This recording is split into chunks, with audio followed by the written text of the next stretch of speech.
되시기를 간절히 축원을 드립니다. 여러분, 흠이 없이 산다라는 말은 과연 어떤 말일까요? 죄를 짓지 않는다. 아니면 어떤 일에든 어떤 죄를 짓지 않고 혹은 또 거짓말하지 않고 늘 한결같이 변함없이 거룩하게 살아간다라고 이렇게 생각을 할 수 있겠죠. 에스겔서 4장 14절에 보면 구약의 대표적인 의인 세 사람을 소개하고 있는데 바로 노아, 그리고 다니엘, 욥을 거론하고 있습니다. 우리가 알다시피 노아는 땅의 모든 사람들이 다 죄를 짓고 그리고 또한 그의 행위가 부패하고 악이 땅에 가득했던 그 시대에 하나님의 마음에 합한 자로 그는 거룩하며 흠이 없는 자였다고, 당대의 완전한 자였다고, 의인이었다고 소개하고 있습니다. 그런데 이런 사람의 특징이, 노아의 특징은 바로 하나님과 동행하였다라고 이렇게 기록하고 있습니다. 하나님과 동행하는 사람이 바로 그 흠이 없는 의인이었고 거룩한 자였다라는 사실이죠. 다니엘은 어떻습니까? 바벨론의 포로 붙잡혀 가 있으면서도 또한 때로는 죽음의 위협을 당하면서도 끝까지 믿음의 순결을 지키려 했던 사람인 것이죠. 그래서 이 다니엘도 역시 의인의 발현에 이르고 있는 것을 보게 됩니다. 또한 욥은 어떻습니까? 욥도 1장 1절에 보면 온전하고 정직하며 하나님을 경외하는 자로서 악에서 떠나 있었다라고 이렇게 말하면서 이 욥을 의인이라고 표현하고 있습니다. 이 세 사람의 공통점은 뭐죠? 세상에 살면서도 믿음을 지키며 그리고 끝까지 하나님 바라보며 하나님 앞에 선 사람이었다라는 사실인 겁니다. 그래서 이 흠이 없다라는 이 말, 특히 오늘 본문에서 등장하고 있는 사가랴 부부가 있는데 이 사가랴 부부도 소개하면서 오늘 본문 6절에 있는 말씀에 보면 하나님 앞에 의인이었다라고 이렇게 소개하고 있는데요. 그들이 의인이었다라는 이 말에 흠이 없이 행하는 그런 사람의 모습이라는 것을 알 수 있습니다. 사가랴 부부가 살던 시대에 가만히 보면 말라기 선지자 이후에 400년 동안 하나님의 말씀을 선포하고 대응하는 선지자들이 등장하지 않았습니다. 때마다 하나님께서 위기 가운데 이스라엘 백성들을 깨우기 위하여 택한 사람을 통하여 하나님의 말씀을 선포하셨는데 예수님이 오시기 전까지 말라기 이후부터 예수님까지 400년의 암흑기가 있었던 것이죠. 하나님의 말씀은 선포되지 아니하고 또한 하나님은 침묵하고 계시는 것처럼 그들은 생각했던 거죠. 이때를 영적인 암흑기라고도 말하기도 합니다. 또한 동시에 정치적으로 경제적으로도 매우 어려운 상황입니다. 바벨론의 그리고 또한 로마의 지배를 받고 또 이러한 피지배국으로서 계속해서 그들은 어려움을 겪고 살아가고 있었죠. 물론 이 중간에 잠깐 독립하는 나라로 독립된 국가로 그들이 살긴 하지만 여전히 그들의 삶 가운데는 하나님은 멀리 있으며 또한 하나님은 그들 가운데 함께하지 않으셨는 것처럼 그들은 느꼈기 때문입니다. 더불어 이 사가랴가 살던 시대에 그들을 세상 가운데 온전하게 살기는 쉽지 않은 시대였던 것을 잘 알 수 있습니다. 그 시대는 불경건했고 불의한 사람들이 많았습니다. 당시의 종교 지도자들은 하나님으로부터 이미 벌써 멀어져 있어.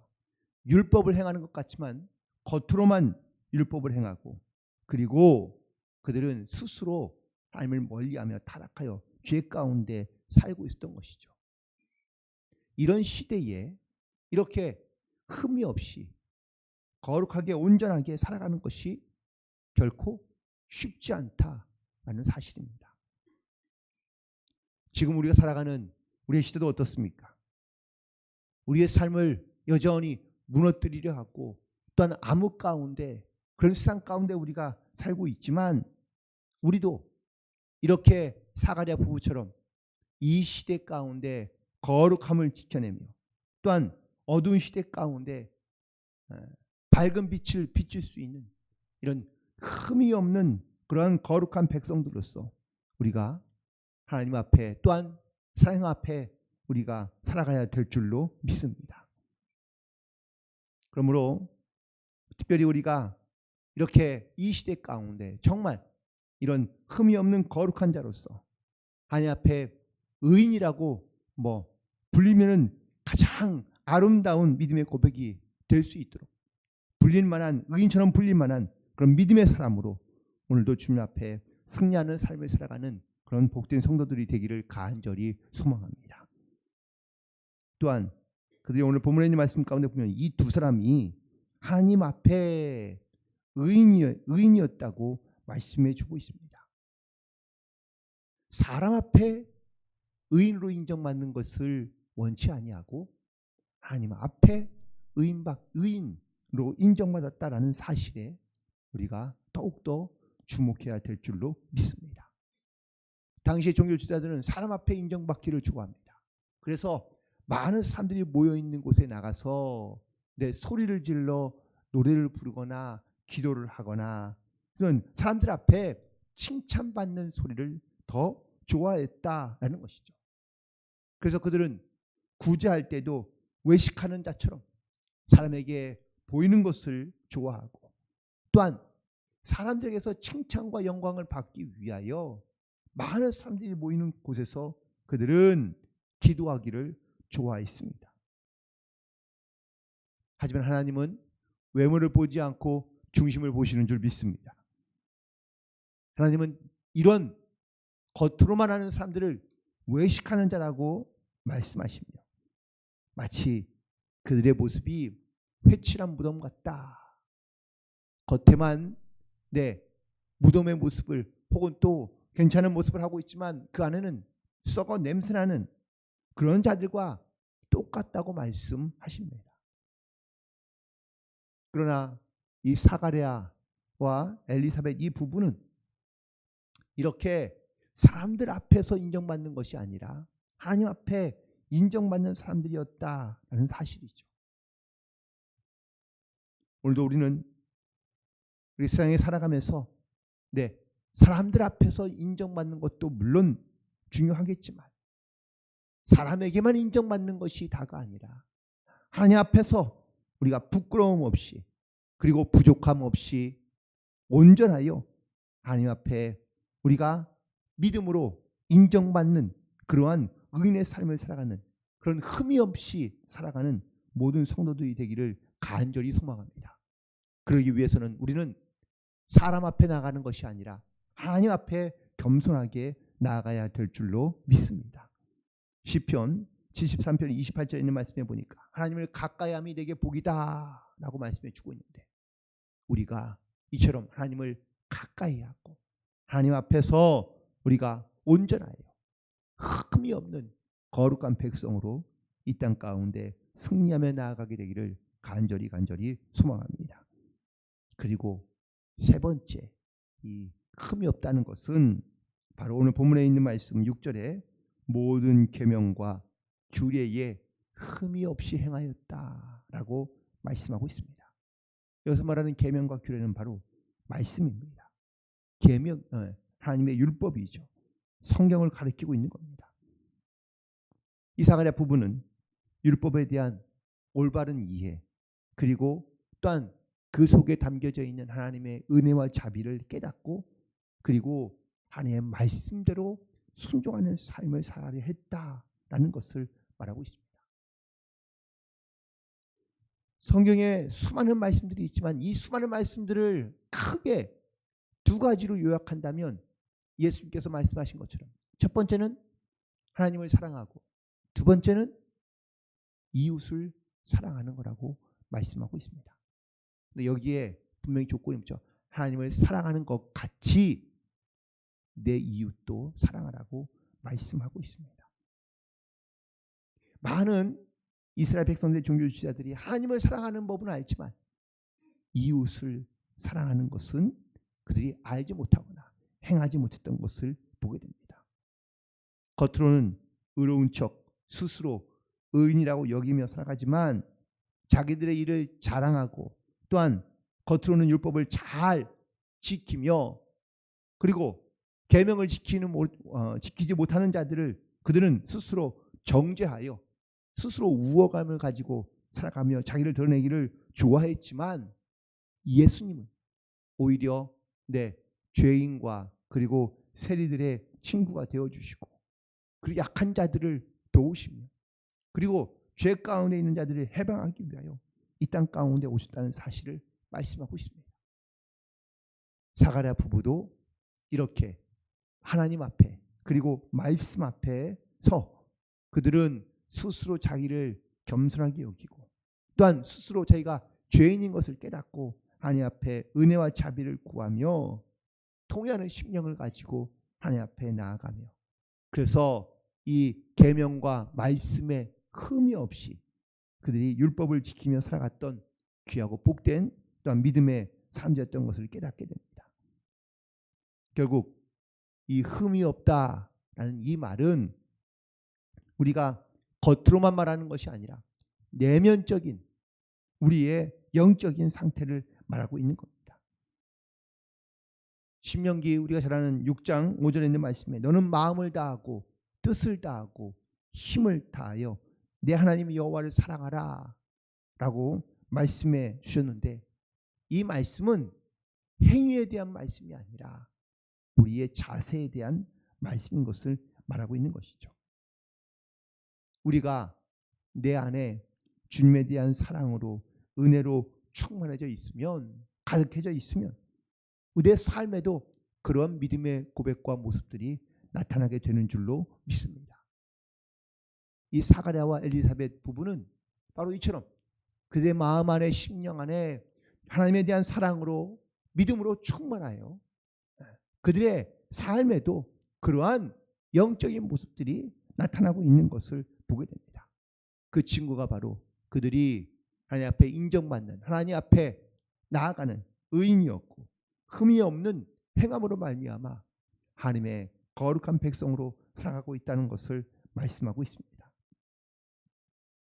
결국 오늘도 우리는 이 주님의 부르심을 따라 우리의 사명과 또한 책임을 감당해야 될 것이 무엇인지를 반드시 깨닫고 이 주님의 명령을 따라 말씀을 따라 하나님을 사랑하며 또한 이웃을 사랑함으로 흠이 없이 하나님의 말씀을 지켜 행하며 나아갈 수 있는 그런 복된 성도들 되기를 간절히 소망하며 축복합니다. 오늘 의인에 대하여 잠깐 함께 묵상해 보았는데 의인이란 이처럼 하나님 앞에서 흠이 없이 행하는 삶을 말하고 있습니다. 믿음으로 의롭다함을 얻는다는 것 그것은 단순히 어떤 행위에 대한 이야기만 하는 것이 아닙니다. 여기 오늘 본문에 있는 말씀에도 흠이 없이 행하였다라는 이 말씀 속에 그냥 행위로만 보여지는 모습으로만 우리가 하나님 앞에서 의인으로 칭찬받는 것이 아니라 그 안에 그의 심령도 마음도 생각도 중심도 하나님의 것으로 말씀으로 은혜로 가득 차 있어야 우리가 주님 앞에 겸손하게 그리고 또한 하나님 앞에 또한 우리의 모든 것을 다 내어놓아도 부끄럽지 않게 설 수 있는 줄로 믿습니다. 그래서 특별히 이렇듯 하나님의 의인의 삶을 살아가는 성도들에게 모습은 바로 철저하게 자기를 낮추며 겸손하게 나아가는 성도의 모습인 것을 깨닫게 됩니다. 오늘 본문에서 특별히 이 두 사람이라고 이렇게 말하고 있는 첫 부분의 말씀을 묵상하면서 깨닫게 된 것은 한 사람 사가랴만 이렇듯 의인이고 혹은 또 흠이 없이 행한 것이 아니라 그의 아내인 엘리사벳도 함께 이 의인의 삶을 살아갔던 것을 보게 되는데, 이 말씀을 통하여 사가랴도 그리고 또한 엘리사벳도 함께 믿음에 동반된 삶을 살고 있었던 것을 깨닫게 됩니다. 즉 사가랴는 아내인 엘리사벳의 신앙과 믿음을 돕고 격려해 주었으며, 또한 엘리사벳도 남편 사가랴가 믿음으로 말씀으로 이렇게 흠이 없이 행하며 나아갈 수 있도록 서로에게 믿음의 동역자가 되고 또한 은혜의 그런 중보자가, 기도의 중보자가 되어서 서로 함께 이 가정을 믿음으로 말씀으로 건강하게 세워가고 있는 것을 보게 됩니다. 오늘 이 두 사람의 모습을 보면서 여러분의 가정에도 이렇듯 서로에게 이렇듯 격려하며 위로하며 그리고 하나님의 온전한 말씀을 건강하게 세워갈 수 있는 여러분의 가정이 되기를 간절히 소망합니다. 믿음은 개인의 것이기도 하지만 동시에 협력적인 것이기도 합니다. 나만 잘 되거나 나만 구원받는 것으로 끝이 아니라 하나님께서 세워주신 가정, 또한 이 부부 혹은 가족에 있는 모든 구성원들이 다 정말 하나님의 말씀과 은혜로 충만케 되어 하나님의 주신 사명을 잘 감당하며 이 시대를 또한 분별하여 하나님 앞에 우리가 거룩하게 온전하게 우리가 흠이 없이 살아갈 때 우리에게 주신 하나님의 부르심과 사명을 우리가 잘 감당하며 또한 이 땅 위에서 건강한 믿음의 가정을 세워가 하나님의 뜻을 이루며 승리하는 복된 가정이 되기를 간절히 소망하며, 오늘도 우리가 하나님 앞에 흠이 없이 온전하고 거룩하여 주님께 기쁨을 드리는 주님의 기쁨된 그런 믿음의 사람들로 승리하는 하루가 되시기를 주님의 이름으로 간절히 축원을 드립니다.